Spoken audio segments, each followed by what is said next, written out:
শহীদ রাষ্ট্রপতি জিয়াউর রহমানের, শহীদ প্রেসিডেন্ট জিয়াউর রহমানের উত্তরসূরি বাংলাদেশে গৃহের মধ্যে এই স্লোগান নিয়ে আমরা আজকে এখানে প্রেস ক্লাবের সঙ্গে সমবেত হয়েছি। আরেকটি বিষয় আমরা আপনাদেরকে জানিয়ে দিতে চাই, এই সমাবেশের মাধ্যমে বান্দরবান ৩০০ নং আসনের যাকে মনোনয়ন দিয়েছে এই মনোনয়ন পরিবর্তনের দাবি থেকে আজকের এই বিক্ষোভ সমাবেশ,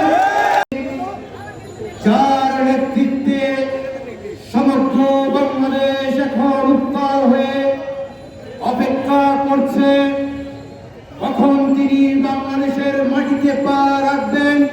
দেশনেত্রী বেগম খালেদা জিয়ার অত্যন্ত প্রিয় সন্তান বাংলাদেশ জাতীয়তাবাদী দলের ভারপ্রাপ্ত চেয়ারম্যান আগামীকাল বাংলাদেশে আসবেন। তারেক রহমানের আগমনে আমরা আজকে তার জন্য শুভেচ্ছা মিছিল করেছি। আপনারা জানেন এই বাংলাদেশ তারেক রহমান বিহীন অচল। এই তারেক রহমান ছাড়া বাংলাদেশে গণতন্ত্র সার্বভৌমত্ব অচল হয়ে পড়বে।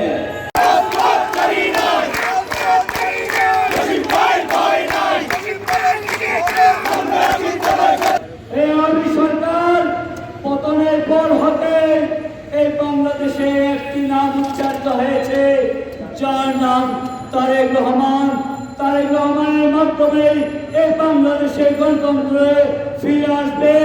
নির্বাচনের মাধ্যমে ইনশাআল্লাহ বিএনপি জয় হয়ে তারেক রহমানকে ইনশাআল্লাহ আমরা প্রধানমন্ত্রী হিসেবে দেশে আপনাদেরকে আহ্বান জানাবো। আগামীকাল জাভেদ রেজার নেতৃত্বে আমরা হাজার হাজার বান্দরবান থেকে বিভিন্ন নেতা কর্মী ইনশাআল্লাহ ঢাকার উদ্দেশ্যে রওনা করব। জিন্দাবাদ। শহীদ রাষ্ট্রপতি জিয়াউর রহমান অমর হোক। দেশনেত্রী বেগম খালেদা। আন্দোলন সংগ্রাম আমরা করে আসছি। আপনারা সকলে জানেন বান্দরবানের ২০টি ইউনিয়ন সহ ৭টি উপজেলা ২টি পৌরসভাকে